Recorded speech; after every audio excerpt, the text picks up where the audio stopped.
Bismillahirrahmanirrahim.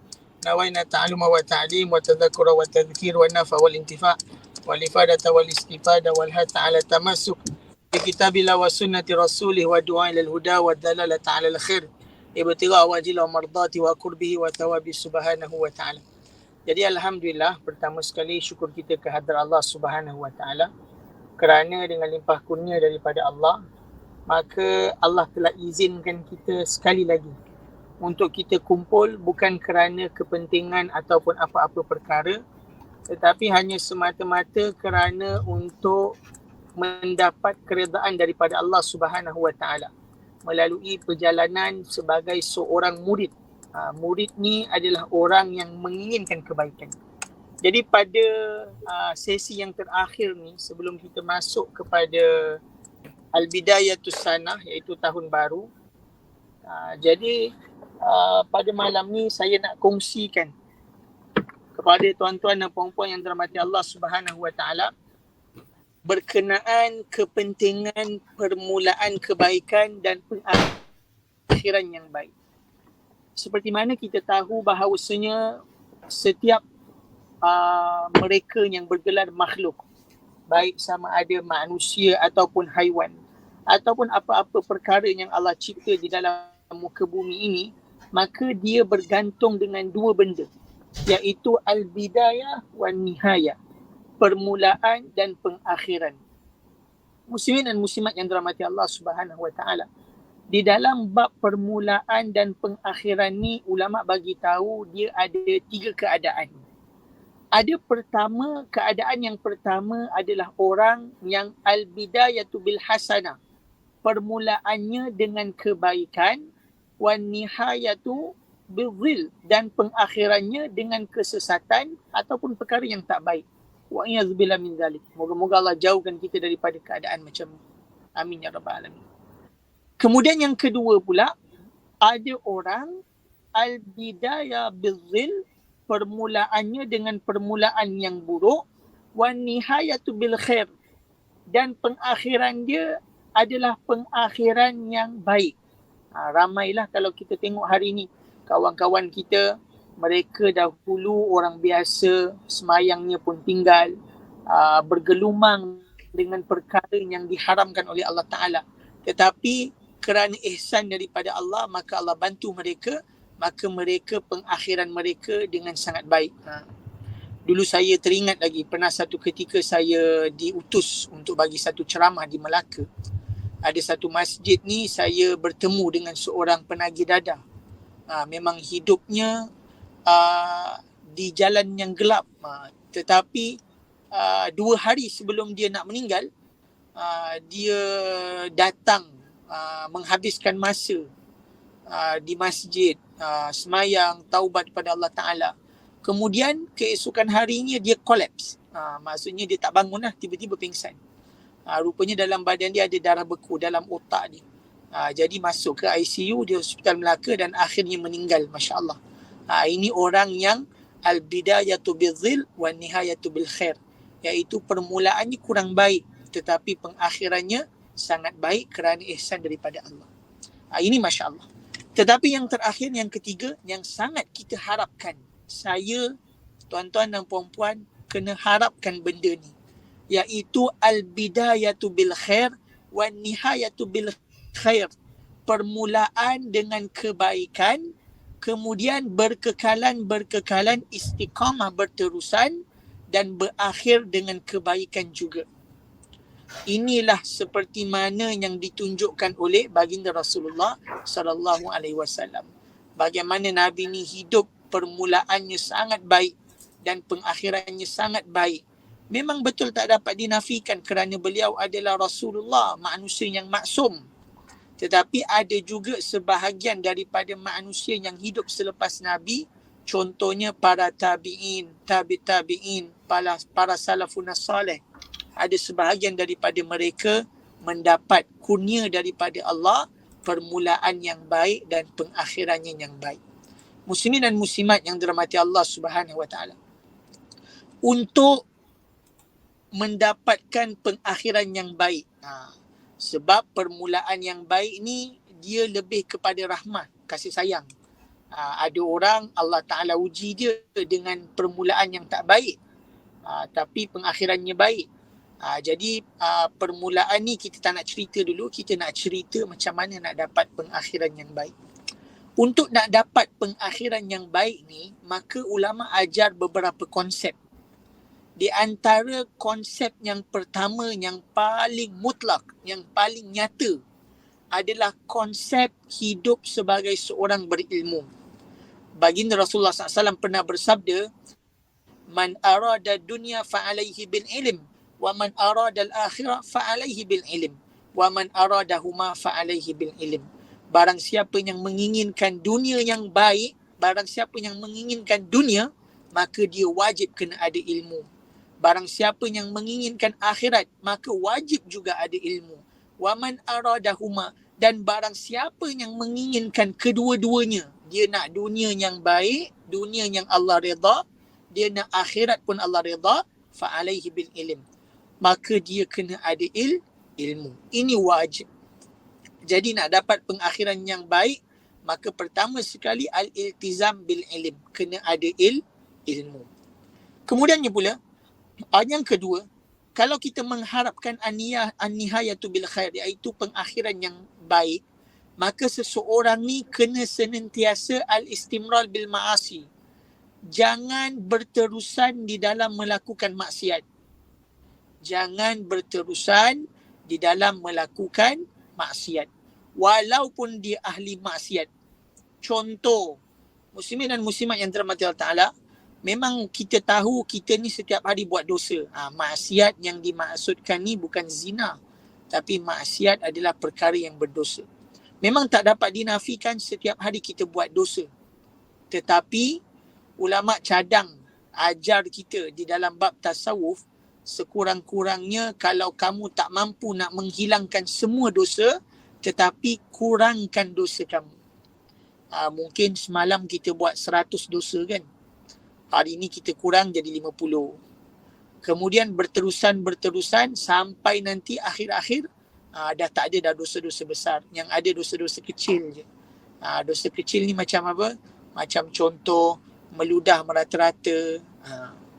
Jadi yang kedua, kalau nak dapat nihayah, iaitu pengakhiran yang baik, maka jangan al-istimral bil ma'asi, jangan berterusan melakukan perkara-perkara maksiat.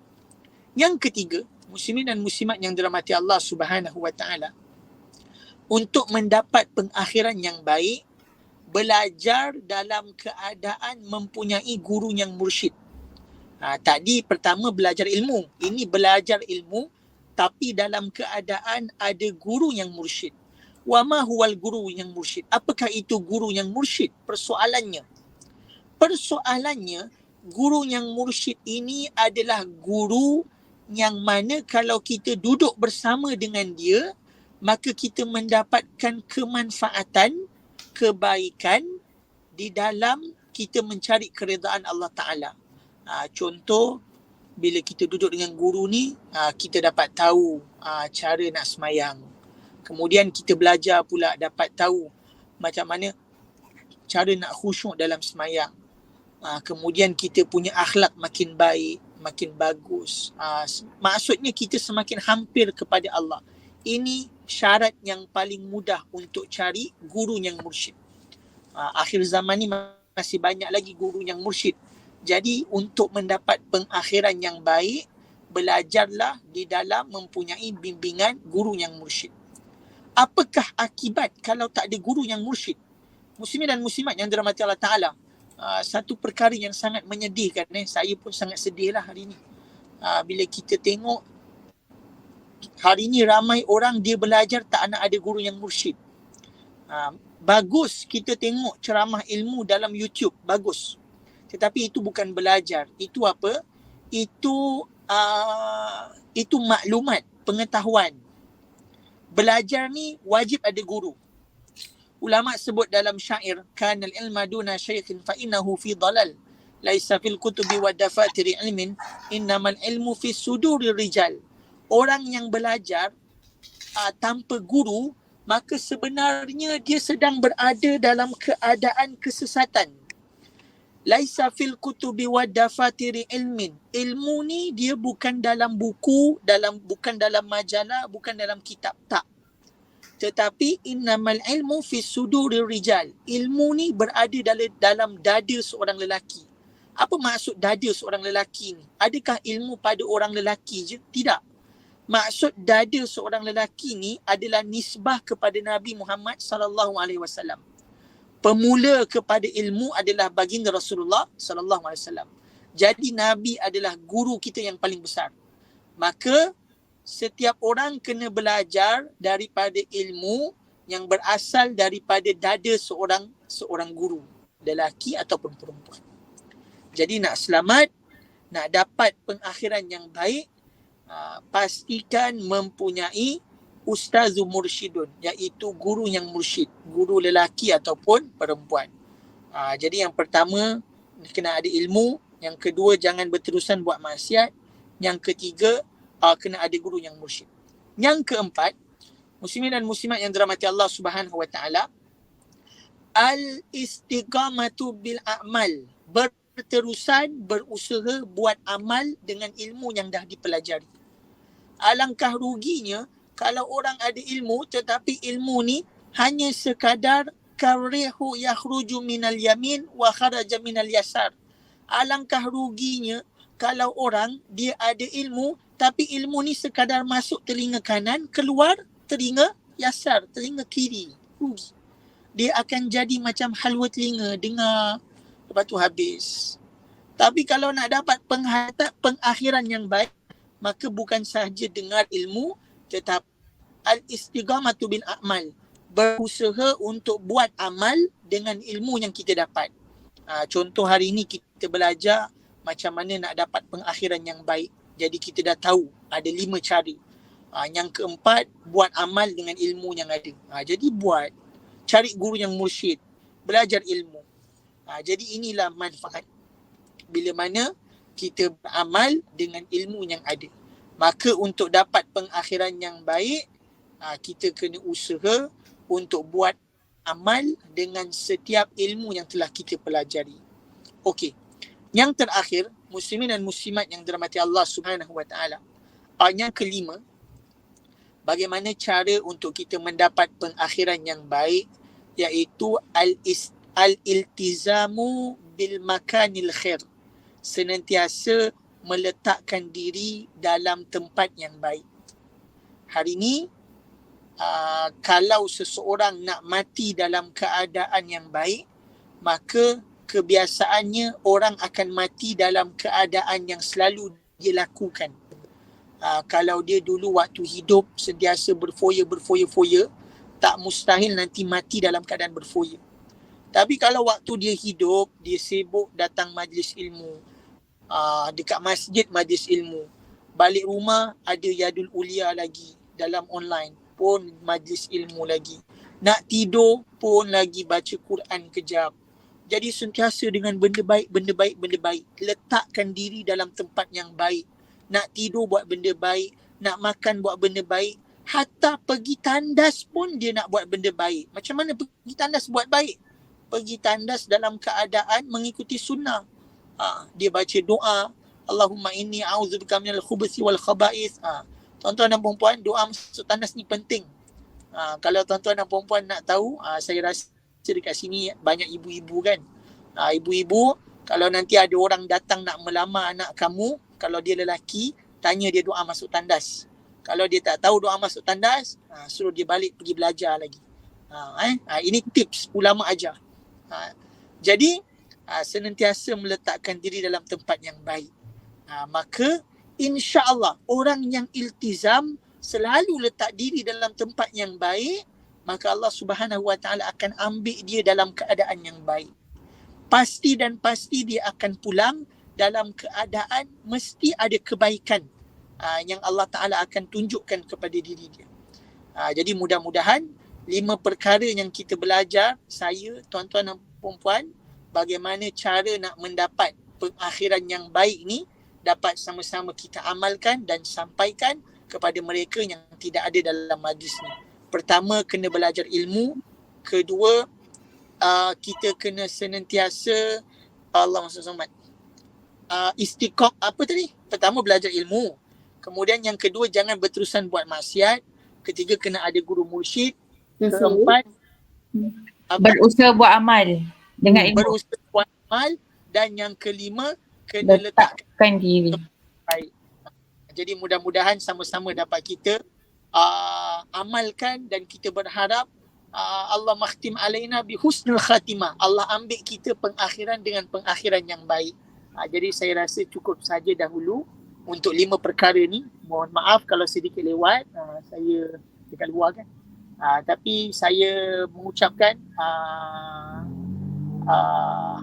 mudah-mudahan pengakhiran tahun ni Allah Ta'ala jadikan tahun yang baik dan Allah muliakan permulaan tahun kita dengan tahun yang baik, dengan lebih banyak inspirasi yang boleh mendatangkan manfaat untuk dunia dan akhirat kita. Dan insya-Allah saya dengan rendah diri mohon maaf kalau salah cakap, kasar bahasa. Wabillahi taufiq wal hidayah. Wassalamualaikum warahmatullahi wabarakatuh. Okey, terima kasih Linda. So kita bersama dengan picture pertama. Okey, dipersilakan Fazlin.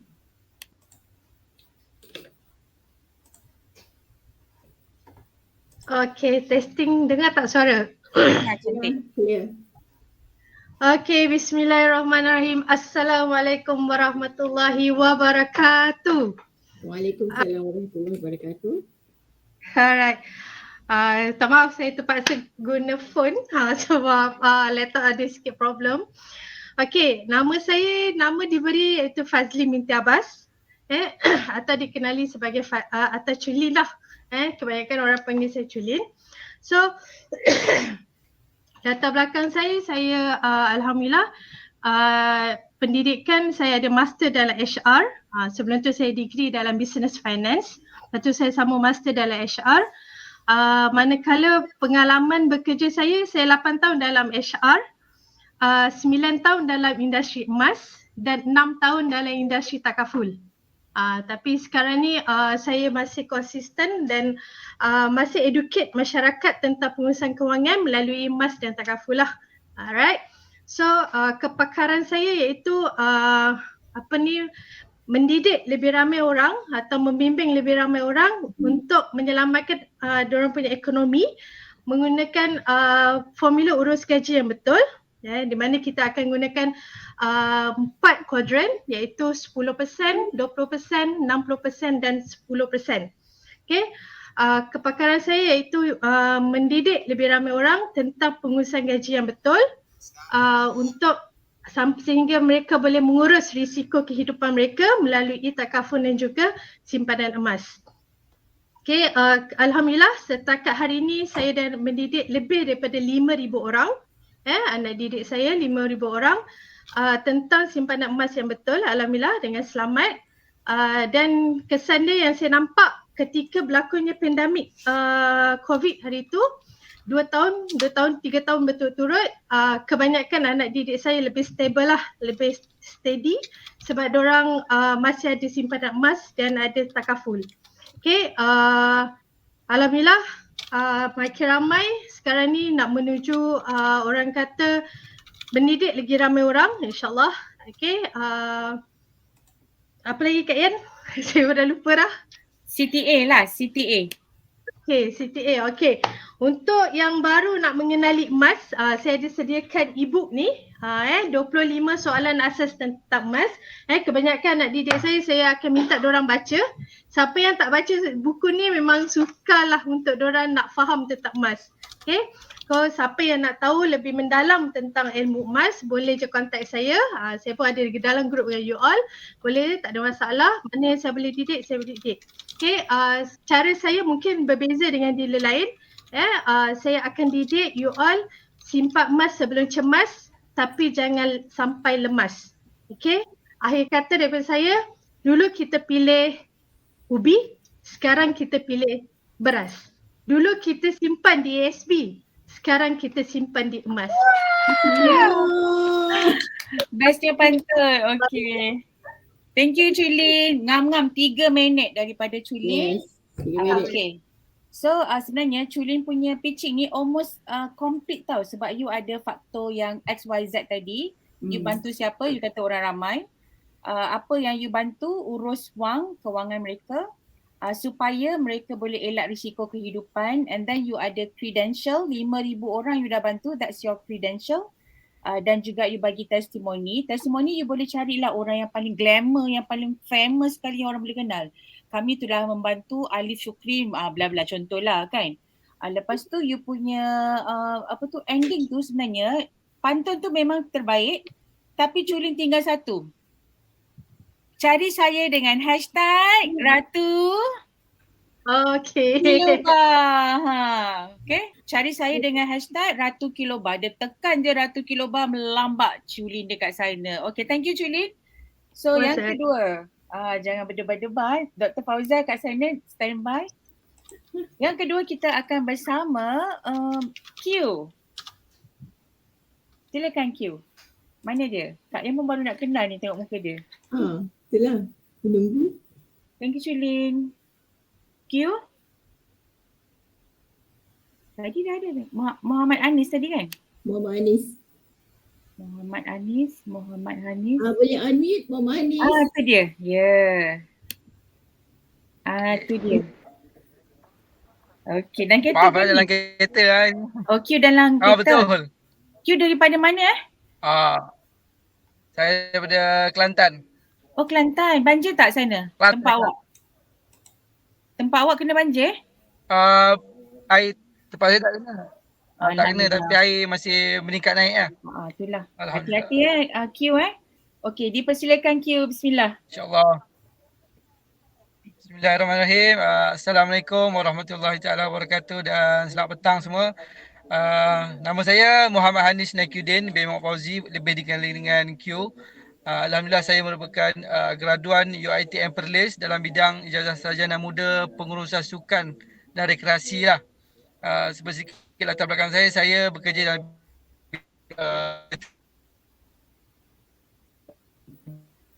10 tahun dalam bidang ni. Tapi buat masa sekarang saya memfokuskan kita punya program outdoor activity lah. Outdoor activity.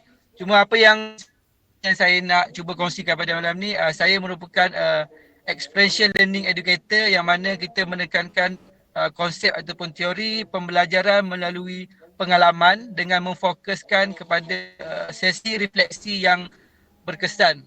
Sebab apa? Kebanyakan program hari ni dia lebih kepada keseronokan dan hanya fun-fun sahaja. Sebab apa?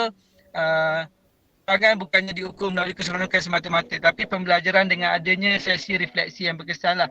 Bak kata pepatah daripada filosofer John Dewey, dia kata we don't learn through experience, we learn through reflecting the experience. Kita hari ni bukannya belajar dari segi pengalaman sahaja. Sebenarnya pengalaman tu boleh jadi betul, boleh jadi salah. So untuk belajar dengan lebih baik untuk perkembangan, kita mesti ada sesi refleksi yang berkesan. Baru kita dapat belajar semaksimal yang mungkin lah.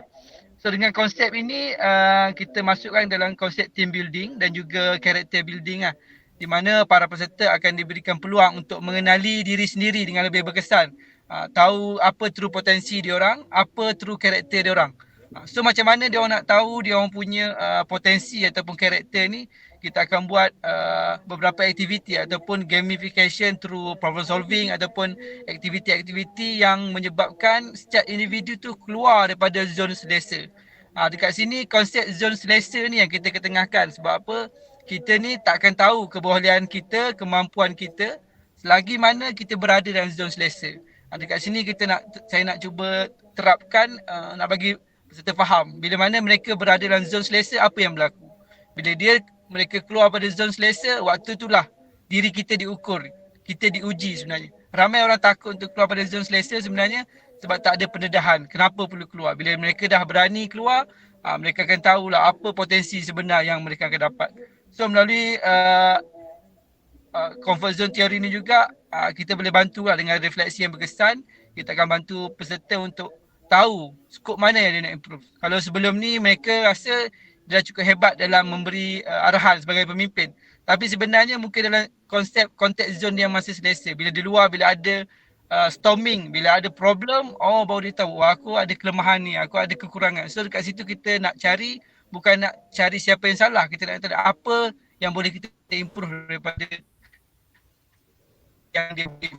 So Alhamdulillah dengan company yang saya bekerja sekarang di Perak sudah hampir 8 tahun, hampir boleh kata hampir 5,000 peserta lah. Dah hampir 8 tahun ni menghadiri daripada konsep international school, kerajaan, NGO, public, perbankan dan seumpamanya. Alhamdulillah sedikit sebanyak kita dapat berkongsi. Bukan hanya peserta saja, saya sebagai trainer pun belajar melalui peserta. Sebab itu mahalnya pembelajaran melalui pengalaman ni. Kita sama-sama trainer dengan peserta pun kita belajar dengan menciptakan satu zone safe learning environment. Bila kita ada terapkan safe learning environment ni, peserta lebih selesa untuk berkongsi dan untuk tahu dia punya kelemahan lah. Saya rasa itu saja sedikit perkongsian. Pitching pertama saya ni Kak Yan. Wow, okay. Pitching pertama pun dah nampak hebat ni. Okay, sedikitlah Kak Yana, bukanlah komen, bukanlah kita pandai tau, kita sama-sama belajar ya. Kak Yan pun sharing saja. Pertama adalah queue tertinggal siapa? Siapa yang you bantu tu? Contoh you kata kami membantu leader-leader di syarikat, contoh manager-manager, supervisor. Sebab dekat situ bila you tertinggal sampai belakang kita akan macam kita nak alert you bantu macam budak sekolah ke, SPM ke, pengurus ke, syarikat ke, corporate kan. Contohlah macam Kak Yan tahulah sebab Q dah kata Q ni team building trainer. Mungkin orang lain, okay. Kedua adalah dari segi penyampaian tadi, you punya USP ada iaitu reflecting the experience tu. Biasa kan kita kata nak have fun, macam main sukan neka kan. So sebenarnya tu adalah you punya key yang you boleh jual. Maksudnya you boleh sebut benda tu berulang-ulang kali. Nak lagi cantik kalau Q ada nama benda tu you namakan dia. You namakan yang khas tu you punya. Macam contoh Tuan Bahagia dia buat team building juga, dia guna high impact performance. Dia guna perkataan tu, itu dia punya. Contohlah. Jadi you boleh guna tadi reflecting the experience tu something yang you rasa itu you punya. Berbeza dengan team building lain lah. Dan yang terakhir macam Culin juga, QQ dah kena ada hashtag contohnya apa, hashtag apa. So itu you seorang je pakai dalam satu dunia, dalam satu Malaysia ni, you je pakai. So bila you dah pitching tu, you akan tinggalkan. So dapatkan ataupun cari saya di social media dengan hashtag tersebut. Okay?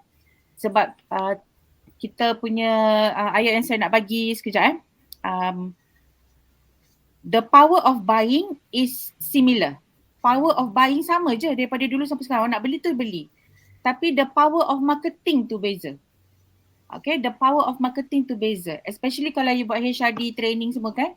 Orang nak beli tu memang banyak je orang nak beli. Tapi cara membeli tu berbeza. Okay, thank you Q. Nice. Okay, yang ketiga. Kita ada Dr. Fauzia. Saya sebenarnya nak minta maaf tau dengan Dok. Dr. Fauzia ni adalah Profesor Madya ya. Dia pun hadir dekat program kita baru-baru ni Train to Gain, jauh-jauh datang kan. Bila saya dapat kad daripada Prof kan saya kata aku beria panggil dia Dr. Prof Madya rupanya. Okay. So silakan Dr. Fauzia. Baik, Assalamualaikum semua. Selamat malam. Nama saya Dr. Fauzia Muhammad Saad. Saya sebenarnya baru balik daripada buat CRC kerja kebajikan di Chokit lah. So hari ini saya nak memperkenalkan kepada anda semua, saya merupakan pengasas modul kesihatan mental yang menggunakan CBT healing. Dan istimewanya modul ini adalah kita ingin membantu terutama misalnya leader-leader dalam company sebab saya juga selalu bercakap dalam akhbar tentang, saya selalu ditanya oleh pemberita mengenai masalah kesihatan mental rakyat Malaysia. So saya come out dengan modul saya dan saya promote tentang ujian saringan kesihatan mental. Sebab saya rasa semua orang harus melalui ujian saringan kesihatan mental setahun 2 kali. Dan apabila kita mendapat data daripada ujian saringan kesihatan mental, barulah kita boleh membuat intervensi secara tepat kepada pekerja-pekerja kita.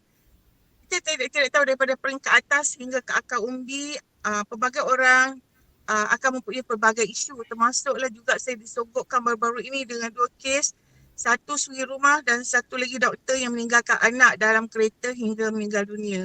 So kita rasa isu kesihatan mental ini perlulah kita tangani lah.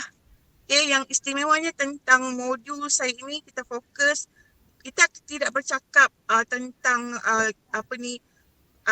perkara-perkara kesihatan mental, tetapi kita terus direct bagaimana kita akan memberi teknik untuk mengatasi kemurungan anxiety dan tekanan lah.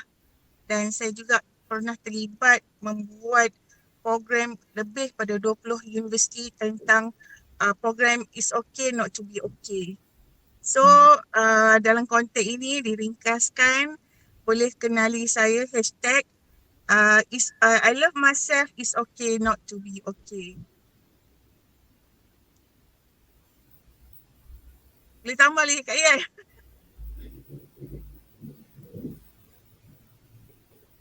Yan, unmute. Oh, tak cakap punya. Okey, terima kasih Dr. Fauzia. Kak Terima kasih, Yan, Dr. Fauzia. Kak Yan minta izin untuk beri komen. Okey. Pertama, doktor saya pasti doktor adalah seorang profesional dan you tulis di surat khabar dan juga bercakap mungkin di televisyen kan, dekat radio semua. Kadang-kadang bahasa yang kita gunakan tu kan Dok, sebenarnya dia akan berubah-ubah bila kita punya kita panggil channel kita tu berubah. Okey, contoh macam ni. Bila channel kita adalah berdepan dengan masyarakat, contohlah kita nak sharing ni untuk orang-orang kerja kilang tu dengar.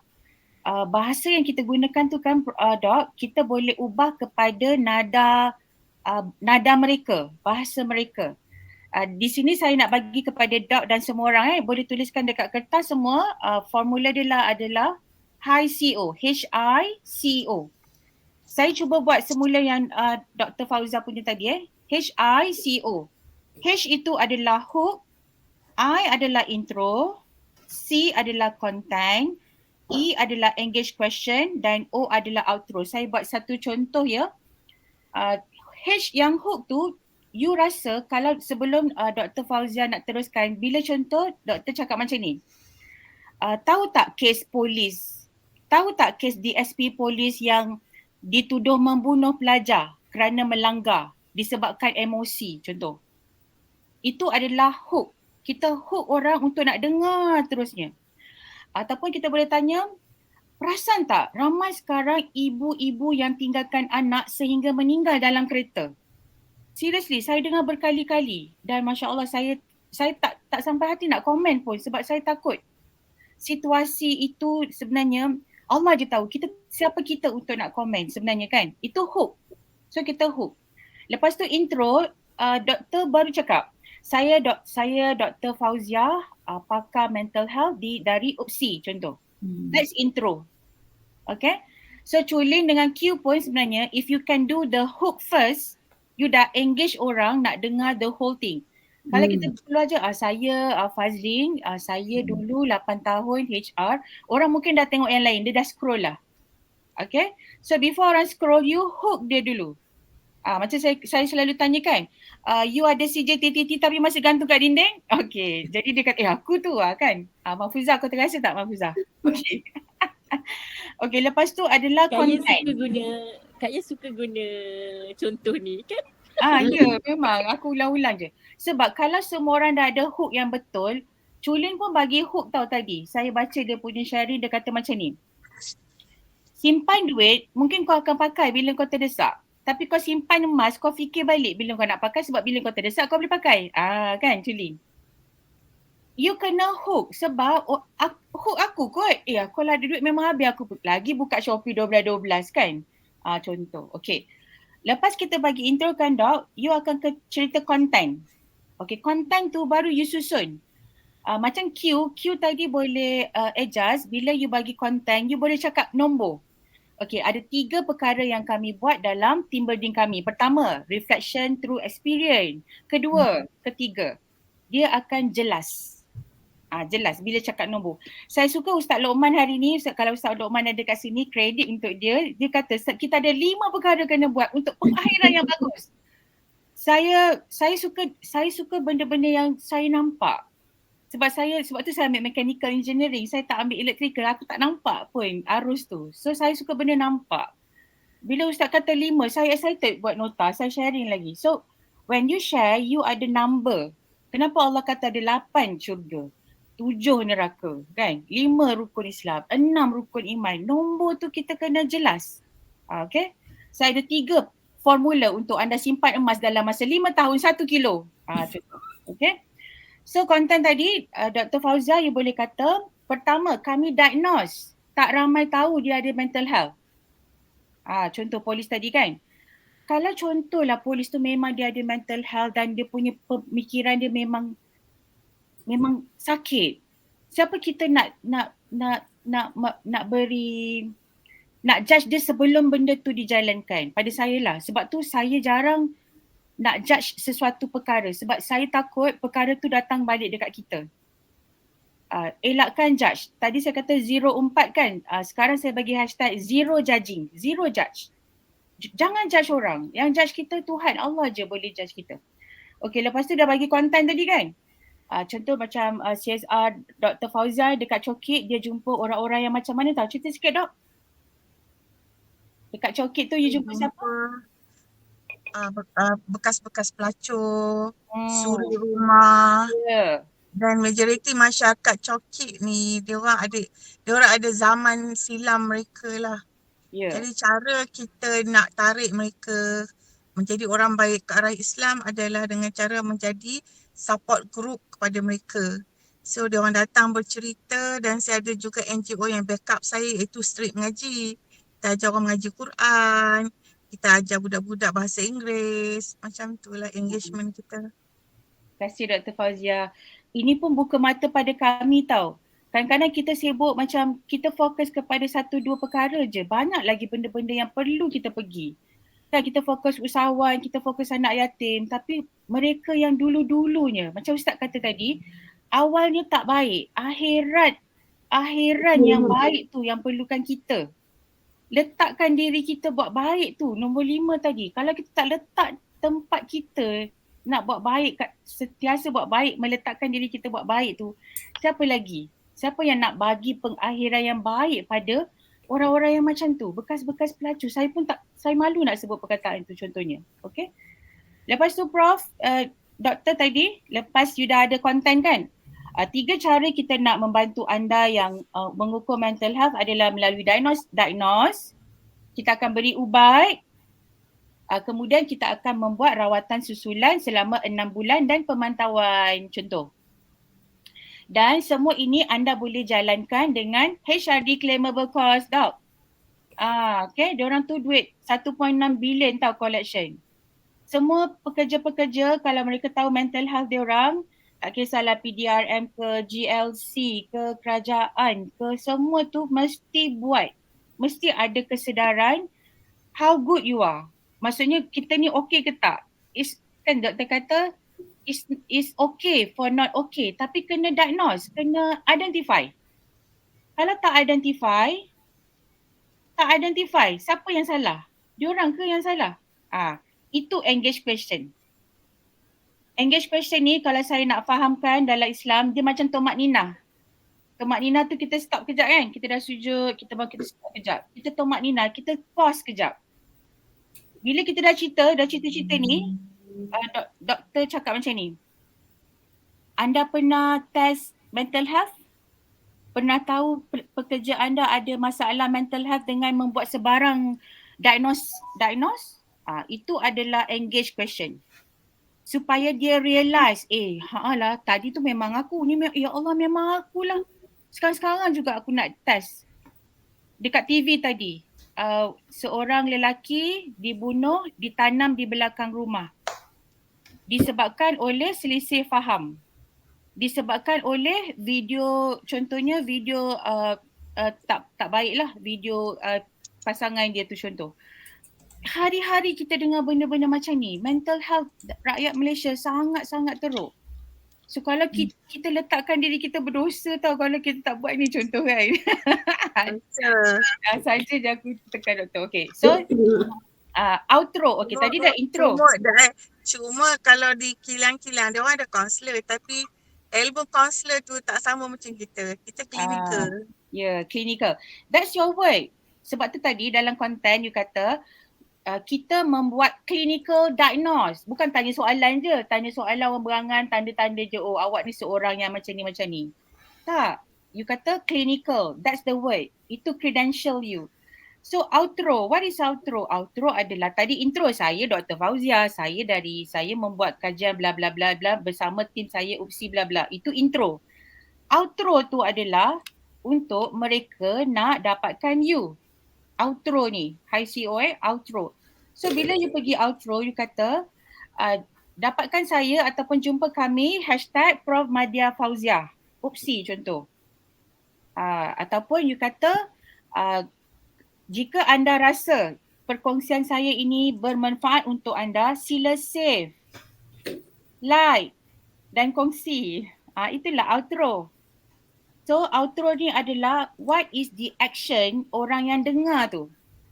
Ramai orang tertinggal outro sebab tu dia dah cakap it's a waste. يا حافظ احفظني يا حافظ احفظني سيحمي السنتري معهد الرفاعي يا إلهي ربي بجاه محمد أفوضك أموري يا هادي مهتدي يا طالبا الرفاع اسمع هذا المقال من اجتهد في الحال فاز في المآل يا طالبا الرفاع كن من الفلاح مجتهد